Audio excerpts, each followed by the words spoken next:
नामक पाठ आप पढ़ने जा रहे हो जयशंकर प्रसाद द्वारा लिखित। ममता जो थी वह रोहतास दुर्ग के मंत्री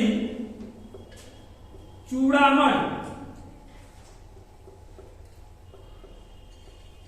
अकेली दुहिता थी। दुहिता माने पुत्री।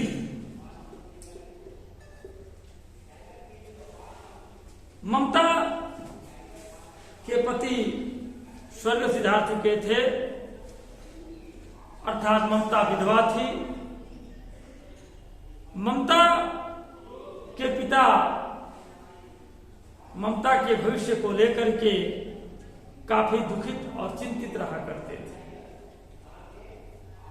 एक दिन ममता जब अपने कक्ष में व्याकुलता से बैठी हुई है और अचानक उसके पिता जब उसके प्रकोष्ठ में प्रवेश करते हैं और उनके पीछे कुछ अनुचर थाल लिए हुए आते हैं।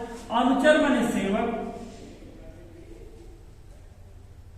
अनुचर मतलब सेवक होता है, ठीक है ना। चूड़ामणि अनुचरों से थाल को रखने का संकेत करते हैं। अनुचर थाल रख करके वहां से चले जाते हैं। जब उन थालों पर से जो आवरण होता है, अर्थात जो ढके हुए कपड़े होते हैं, उनको जब हटाया जाता है तो उस संध्या काल में स्वर्ण का पीलापन जो है वह विकिरण होने लगता है। इसको देख करके ममता जो है अचानक चौंक पड़ती है और अपने पिता से प्रश्न करती है कि यह सब कहां से आया है। क्या आपने मलेच्छों का उत्कोच स्वीकार कर लिया? यह अनर्थ है, अर्थ नहीं है, इसलिए यह पूरा सोना लौटा दीजिए। हम लोग ब्राह्मण हैं, इतना सोना लेकर के क्या करेंगे। उसके अंदर तनिक भी लालच नहीं है। ममता के अंदर वह समस्त जो आभूषण थे, सोने थे इत्यादि जो भी रहा हो, वह सब क्या कहती है अपने पिता से कि पिताजी इसको लौटा दीजिए, हम ब्राह्मण हैं, इतने सोने की आवश्यकता हमको नहीं है। इस बात पर पिता जो हैं कहते हैं उसके चूड़ामणि जी कि इस पतोन्मुख प्राचीन सामंत वंश का अंत समीप है। पत नोन्मुख, पत नोन्मुख अर्थात पतन की ओर जाने वाले, अर्थात क्या होगा, पतन की तरफ जाने वाले। कभी इसका अंत समीप है। शेरशाह किसी भी समय इस दुर्ग पर अधिकार कर लेगा। शेरशाह की नजर रोहितासो के दुर्ग पर थी और मंत्री चूड़ामणि को इस बात का भय था कि वह किसी भी दिन इस रोहितासो के दुर्ग पर भी अधिकार कर लेगा। इस बात को सुनकर के ममता पुनः कहती है कि क्या उस समय जब यह दुर्ग हमारे पास नहीं रहेगा, आपके पास मंत्रित्व तो नहीं रहेगा, तो क्या इस पृथ्वी पर कोई ऐसा व्यक्ति नहीं बचेगा जो एक ब्राह्मण को भिक्षा दे सके। इस बात पर उसके पिता यह कहते हैं कि तू मूर्ख है, और यह उसको अपनी पुत्री को मूर्ख कहते हुए चुपचाप वहां से चले जाते हैं। कुछ समय व्यतीत हुआ, अचानक रोहतास के दुर्ग के तोरण पर डोलियों का आवरण खुलना प्रारंभ हो गया। पठानों ने कहा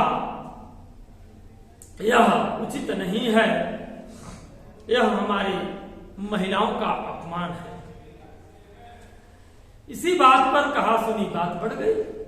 जब डोलियां रोहतास दुर्ग पर द्वार पर आने लगी के रोहतास दुर्ग के रक्षकों ने उस डोलियों के आवरण को हटाना चाहा। इस पर जो पठान थे उन सब ने कहा कि यह हमारी महिलाओं का अपमान है। इसी बात को लेकर के बात क्या हुई, बढ़ती चली गई, तलवारें खींची, चूड़ामणि मारा गया और राजा रानी का कोष सब कुछ, और वह दुर्ग कहाँ चला गया, छली शेर शाह के हाथों में चला गया। काशी के उत्तर में दूसरा पैराग्राफ देखेंगे आप, दूसरा, काशी के उत्तर में धर्मचक्र विहार मौर्य और गुप्त सम्राटों की कीर्ति का खंडहर था। आप चंद्रगुप्त मौर्य के विषय में सुने होंगे, मौर्य वंश के महान शासक थे वह। उसी के विषय में बात करता है कि काशी के उत्तर में धर्मचक्र विहार मौर्य और गुप्त सम्राटों की कीर्ति का खंडहर था। भग्न चूड़ा तृण गुल्मों से ढके हुए प्राचीन ईंटों के ढेर में बिखरी हुई भारतीय शिल्प की विभूति ग्रीष्म की चंद्रिका में अपने को शीतल कर रही थी। जहां पंचवर्गीय भिक्षु गौतम का उपदेश ग्रहण करने के लिए पहले मिले थे, उसी स्तूप के भग्नावशेष अर्थात बचे हुए भाग की मलिन छाया में एक झोपड़ी के दीपलोक में एक स्त्री पाठ कर रही थी। और वह स्त्री कौन थी? वही ममता थी। अनन्यासी चिंतयन्तो माम ये जनाः पर्यपासते। इस प्रकार से पाठ कर रही थी कि अचानक पाठ रुक गया और एक भीषण और हताश आकृति के दीप के मंद प्रकाश के सामने खड़ी हुई दिखाई। अचानक पाठ रुक गया और उसने दीपक के आगे देखा, एक भीषण और हताश आकृति वाला कोई व्यक्ति खड़ा हुआ उसे दिखाई दिया।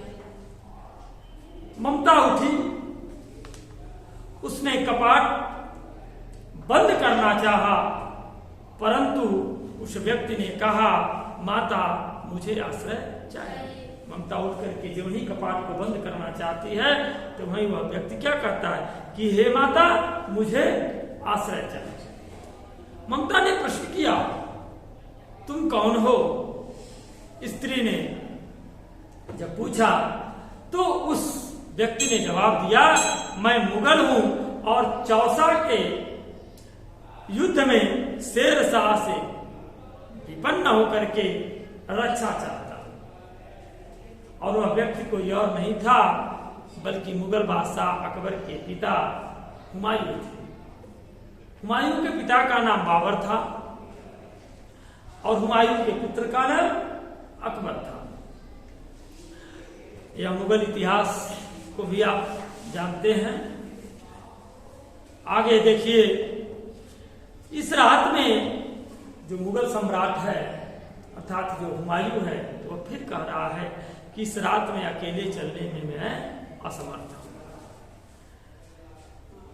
ममता ने कहा, क्या शेर शाह? ममता पहले तो उस पर विश्वास नहीं करना चाहती थी।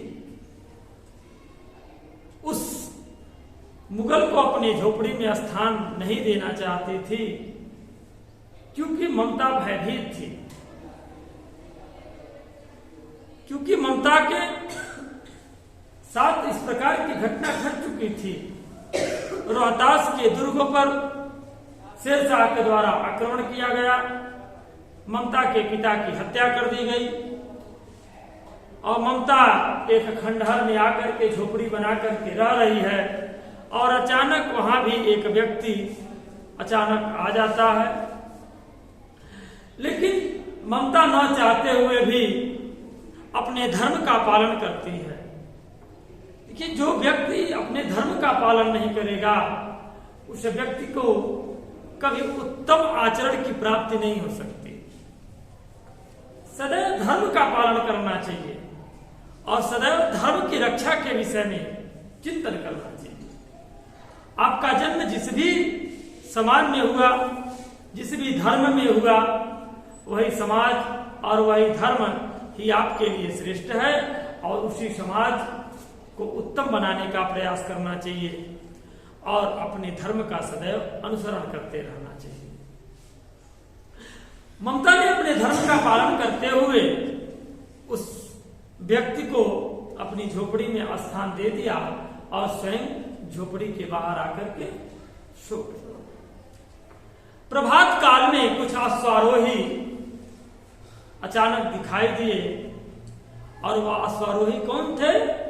हुमायूं के सैनिक थे।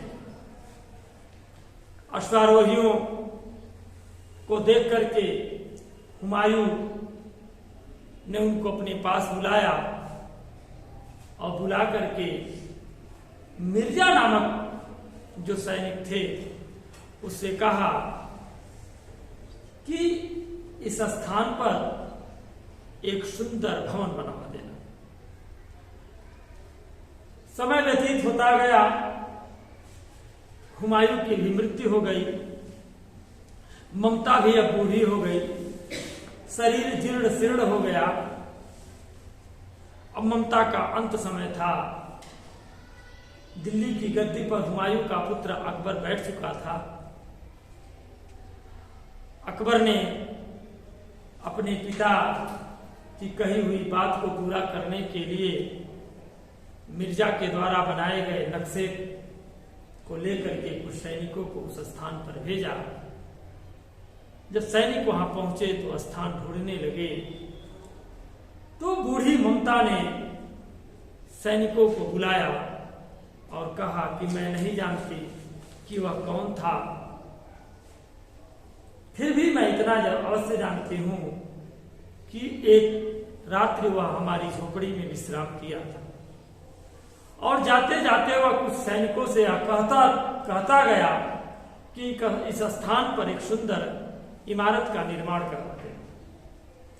मैं आजीवन इस बात को लेकर के भयभीत थी कि मेरी झोपड़ी जो है मरेगा या झोपड़ी मेरी ढह जाएगी, लेकिन आज मैं इस संसार को छोड़ करके जा रही हूं। अब चाहे इस स्थान को खोद करके तुम भवन बनाओ या जो तुम्हारी इच्छा हो वह बनाने का कार्य करो। यह कहते ही ममता के प्राण जो हैं वह शरीर से बाहर निकल गए, अर्थात ममता की मृत्यु हो जाती है। ममता की मृत्यु के बाद उस स्थान पर एक अष्टकोण का मंदिर बनवाया गया और उस मंदिर के शिलालेख पर लिखा गया कि 7 देश के नरेश हुमायूं ने एक दिन यहां विश्राम किया था।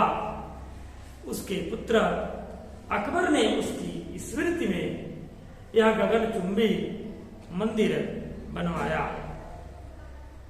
पर उस मंदिर पर ममता का कहीं नाम नहीं था। यह कहानी आपको सूक्ष्म में समझाने का कार्य किया गया।